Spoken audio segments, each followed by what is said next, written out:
Dakwa naman natin ang mga balita mula sa bahagi ng Mindanao. Timbog ang isang lalaki sa isinagawang buy-bus operation ng PNP sa Purok Villasis, Barangay Rizal, Molave, Zamboanga del Sur.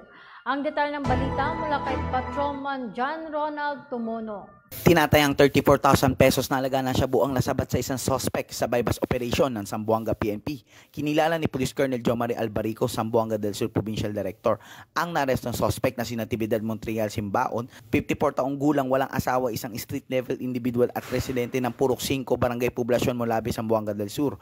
Ayon kay Police Colonel Albarico, bandang alas 4:30 na madaling araw na mahuli ang suspect sa sitio Villasis, Barangay Rizal, Zamboanga del Sur sa pinagsanib na persa ng mga operatiba ng Municipal Drugs Enforcement Tracking Team at Molave Municipal Police Station na nagresulta sa matagumpay na pagkakaresto sa suspect. Ayon pa kay Police Colonel Albarico, nakumpiska sa suspect ang 2 pirasong transparent plastic sachet na pawang naglalaman ng hinalang shabu at pekeng pera na ginamit bilang buy-bus budel money. Sa kabuuan, ang nakumpiskang droga ay tumitimbang ng humigit kumulang 5 gramo at nagkakalaga ng 34,000 pesos.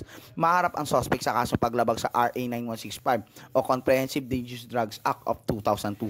Ang PNP ay patuloy na pag-iigtingin ang kampanya kontra illegal na droga at kriminalidad para sa mas mapayapa at ligtas na komunidad. Mula dito sa Zamboanga Peninsula, ako po ang inyong PNN correspondent, Patrolman John Ronald Tumonong, alagad ng batas, tagataguyod ng Balitang Pulis. Maraming salamat, Patrolman Tumonong.